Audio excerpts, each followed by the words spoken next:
और दोस्तों स्वागत है आप सभी लोगों का आपके अपने चैनल ट्रेडर्स डायरी में। दोस्तों एफएसएल जैसा बोला वैसा हुआ। दोस्तों फर्स्ट सोर्स सॉल्यूशन के जो शेयर है वो हम 80 रुपीज़ से ट्रैक कर रहे हैं इस शेयर को, और इस शेयर को खरीदने की हमेशा राय रही है।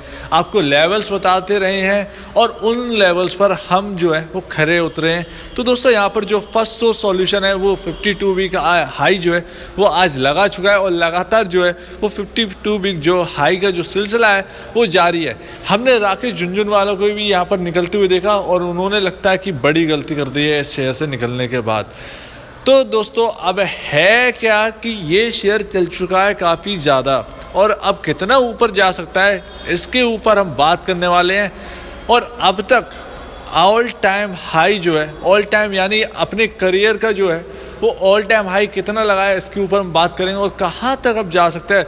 क्या यहाँ पर थोड़ी सी गिरावट आ सकती है, और अगर आती है तो ख़रीदना कहाँ सही रहेगा, और कहाँ पर आपको स्टॉप लॉस अब रखना चाहिए ट्रेल कर कर, क्योंकि 85 के लेवल से आप में से कई सारे लोग हैं जो हमको देख रहे हैं, जो आप इस शेयर को जो खरीद कर चल रहे हैं। तो काफ़ी ज़्यादा जो सबसे ज़्यादा जो हमारी प्रेडिक्शन है वो एफएसएल पे जो है वो काफ़ी ज़्यादा अच्छी रही है। तो दोस्तों यहाँ पर अब हम बात करने वाले, चलिए देखते हैं सारी की सारी चीज़ें। तो ये है आज का चार्ट एफएसएल का, और 10:30 बजे के बाद जो है वो रनअप इसने स्टार्ट किया, और दोस्तों आज 52 वीक हाई लगाया, 138.50 रुपीज़ का इसने हाई लगाया।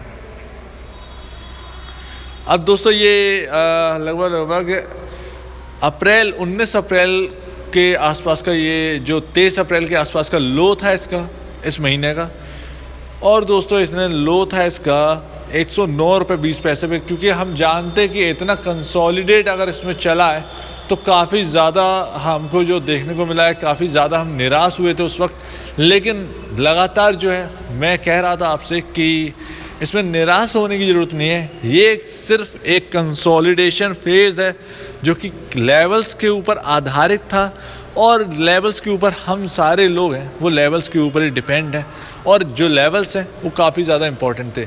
तो 100 रुपये के पार करते ही इसमें फिर से जान आई, इसने फिर से अपना जो है वो लेवल हासिल किया, नया 52 भी हाई लगाया, और आज देखिए कहाँ है, और 109 रुपये का लो लगाया था, वो 23 अप्रैल का दिन था, और आज 20 मई का दिन है, और आज के दिन दोस्तों ये 19 मई का दिन है आज। तो 19 मई के दिन आज ये खड़ा है 138.50 रुपीज़ के लेवल्स पर। तो दोस्तों इससे अच्छी बात क्या होगी कि आपको एक महीना भी नहीं हुआ और आपको रिटर्न इतना बेहतरीन मिल गया है। और ये है दोस्तों 19 मई से लेकर आज तक का चार्ट है, 19 मई 2020 से लेकर 19 मई 2021 तक का चार्ट है आपके सामने। और आप देख रहे हैं ये पैटर्न जो है वो हर एक स्टॉक में देखने को नहीं मिलता है। आप HDFC उठा लीजिए, आपको उसमें देखने को मिल जाएगा। आप इन्फोसिस, आप TCS ऐसे स्टॉक उठा लीजिए, आपको ऐसा पैटर्न देखने को मिल जाएगा। और वही पैटर्न जो है वो FSL के शेयर जो है उनमें देखने को मिला है।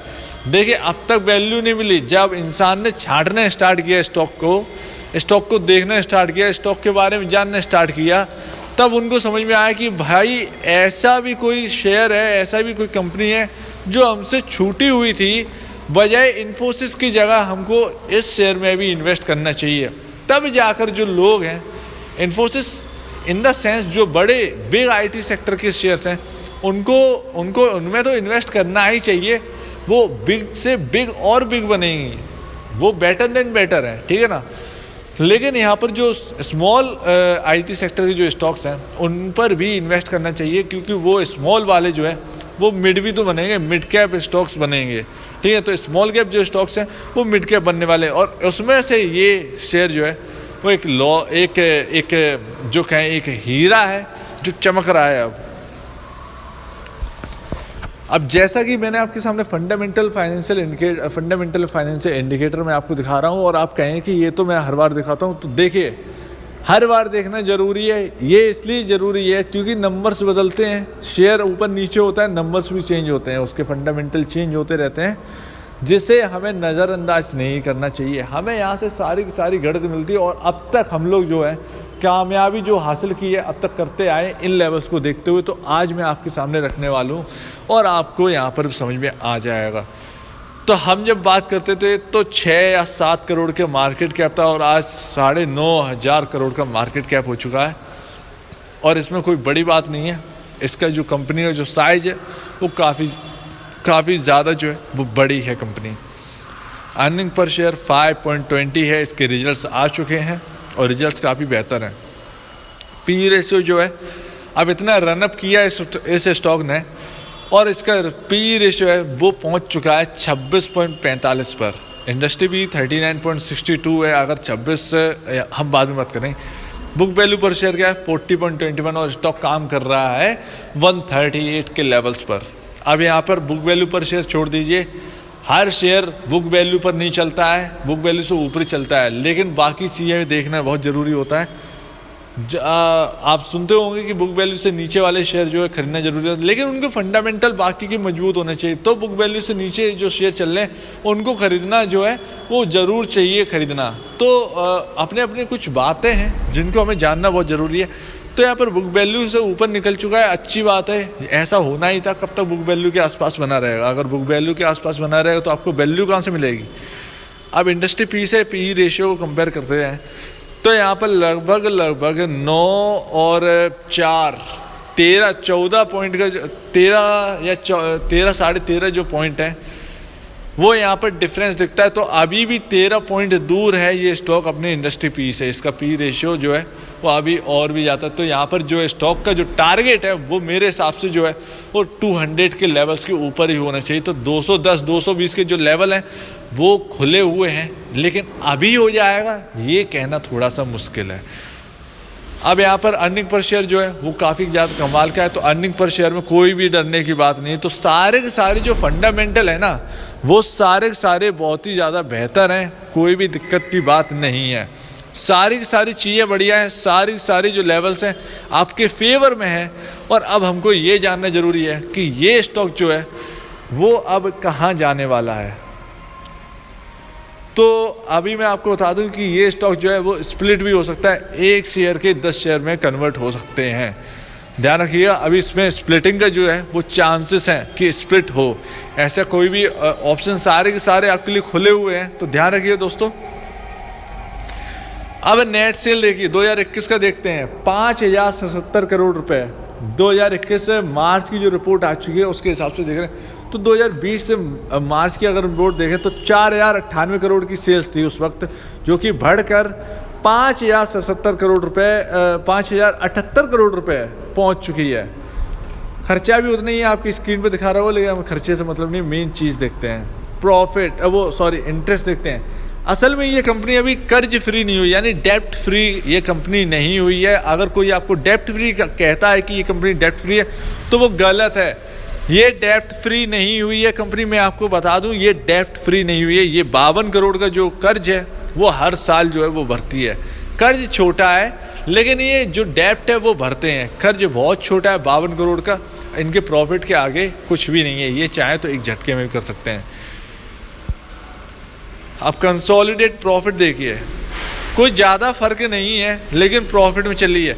और मैं आपको बता दूं कि ऐसा ही प्रॉफिट का जो आंकड़ा है वो BCG नाम का एक शेयर है जो 8 रुपये का है, उसमें भी आपको यही देखने को मिलता है। तो ध्यान रखिएगा, कंसोलिडेट जो है वो इस 2021 मार्च में 361 करोड़ रुपीज़ का हुआ है, जो कि 2020 मार्च में 339 करोड़ रुपीज़ का कंसोलिडेट जो है वो प्रॉफिट था। एडजस्टेड EPS जो है वो बढ़ा है इस बार, और यहाँ पर 0.30 पॉइंट्स जो है वो यहाँ पर बढ़ते हुए दिखा है। तो याद रखिएगा दोस्तों, यहाँ पर जो EPS है वो बढ़ रहा है। प्रमोटर की जो शेयर होल्डिंग है, यानी प्रमोटर की जो होल्डिंग है उसको देखते हैं।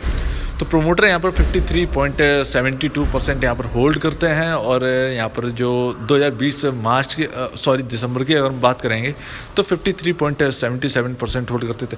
तो यहाँ पर जो है वो प्रमोटर की जो होल्डिंग है वो थोड़ी सी कम हुई है। यहाँ पर कहना गलत नहीं होगा, बिल्कुल कम हुई है, लेकिन कुछ पॉइंट्स में हुई है। ज़्यादा कहेंगे कि बहुत ज़्यादा हो गई, नहीं, पॉइंटों में, कुछ पॉइंट परसेंट्स में। लेकिन यहाँ पर जो बेहतर जो चीज़ है वो है कि FII का जो भरोसा है वो वापस जागा है, और 4 महीने के अंदर अंदर जो है वो यहाँ पर 2% की हिस्सेदारी FII ने बढ़ाई और 10.45% तक पहुँचा दी। तो लगातार जो सेलिंग चल रही थी FII की इस स्टॉक में, लेकिन जो FII ने जो एक महीने में जो उस स्टॉक में जो परसेंटेज अपना बढ़ाया है वो काफ़ी गजब का है। DIIs यहाँ पर कम हुए हैं 1% के आसपास, 1.5% यानी 1.5% के आसपास यहाँ पर हिस्सा कम किया है DIIs ने, 14.31% रह गए हैं। और इसे देखना है, इस पैटर्न को देखना बहुत ज़रूरी है कि कौन किसका भरोसा बढ़ रहा है, किसका भरोसा जो है वो घट रहा है। अब आप कहेंगे प्रमोटर का, नहीं भाई, पॉइंटों में सेलिंग थी यार, ठीक है, उसमें पैनिक करने की कोई भी ज़रूरत नहीं है। उनके अपने काम है, उस कंपनी के अपने खर्चे हैं। FIIs का जो है यहाँ पर भरोसा बढ़ा है, 10.45% पर यहाँ पर पहुँच गए। DIIs का थोड़ा सा घटा है और जो रिटेल इन्वेस्टर है उनका घटा है। अब कोई बढ़ेगा तो किसी का घटेगा भी, ठीक है ना, तो ध्यान रखिएगा। RPSG, इनका जो मेन कंपनी है RPSG वेंचर्स लिमिटेड, यानी उनकी CESE लिमिटेड है। आपने सुना होगा RPG ग्रुप, वही यही है, तो ध्यान रखिए। 53.72% इस कंपनी में इकलौते पार्टनर है। उसके बाद जिनकी सबसे बड़ी होल्डिंग है इस कंपनी में वो है HDFC company. HDFC small cap fund जो है वो यहाँ पर 7.5% स्टेक जो है वो ओन करती है। ICICI बैंक लिमिटेड 2.3% इस कंपनी में होल्ड करते हैं। तो ध्यान रखिएगा दोस्तों, यहाँ पर आपके सामने जो है वो HDFC की तरफ से आंकड़े भी। HDFC इस कंपनी में 583 करोड़ रुपए, इस कंपनी 584 मान लेते हैं, 584 करोड़ रुपए जो है वो HDFC इस कंपनी में लगाए हुए हैं। तो ध्यान रखिए, काफ़ी बड़ा अमाउंट जो है वो HDFC यहाँ पर इन्वेस्टेड है। और ICICI 42 करोड़ रुपए लगाया। L&T भी यहाँ पर इन्वेस्टेड है, 85 करोड़ रुपीज़ इस कंपनी में लगाए हुए हैं। अब यहाँ पर खबर क्या अच्छी है, 19 मार्च को एक्चुअली वैनगार्ड ग्रुप ने काफ़ी ज़्यादा शेयर खरीदे, लगभग 58,70,000। पुरानी खबर है लेकिन आपको बताना जरूरी है। 58,70,000 शेयर खरीदे थे 111 रुपये के लेवल्स के बाद। उसके बाद तो तेज़ी ही तेज़ी, तो इन्होंने काफ़ी अच्छे लेवल पर खरीद लिए। और वैनगार्ड ग्रुप जो है वो आप जानते हैं अमेरिकन ग्रुप है, तो यहाँ पर जो है उनकी भी एंट्री है। तो बड़े बड़े जो नामी जो कंपनीज़ हैं, जो वेंचर्स हैं, इस कंपनी में भरे हुए हैं, घुसे हुए हैं। तो ध्यान रखिए, ये स्मॉल कैप है, अब मिड कैप बनने वाली है। और ज़्यादातर मैं जानता हूँ जहाँ तक इस कंपनी का जो सही टारगेट है, सही मायने वो 210 से 220 के आसपास होना चाहिए। तो ध्यान रखिएगा दोस्तों। अब आपके सामने रखिए पूरा जो चिट्ठा है, यहाँ पर हमको समझ में आया कि आपको ये शेयर लेना चाहिए या नहीं। देखिए 125 का जो लेवल है वो इम्पोर्टेंट है। आपको जो है एक मिड पॉइंट दिख रहा होगा, एक हॉरिजेंटल लाइन, एक वर्टिकल लाइन जो है डॉट डॉट डॉट ऐसे आपको दिख रही होगी, बहुत ही छोटे में। वहाँ देखिए W जैसा आपको दिख रहा होगा। तो W का जो पैटर्न है वो काफ़ी स्ट्रॉन्ग पैटर्न माना जाता है। और आप ध्यान रखिएगा, W का जो पैटर्न है वो एक अच्छा पैटर्न माना जाता है। तो यहाँ पर W का पैटर्न बना हुआ है, लेकिन मैं कहूँगा 125 रुपये 20 पैसे, 125 रुपये 25 पैसे का जो लेवल है वो काफ़ी ज़्यादा इम्पोर्टेंट है। और जो सबसे ज़्यादा इम्पोर्टेंट है वो है दोस्तों 112 रुपये का लेवल।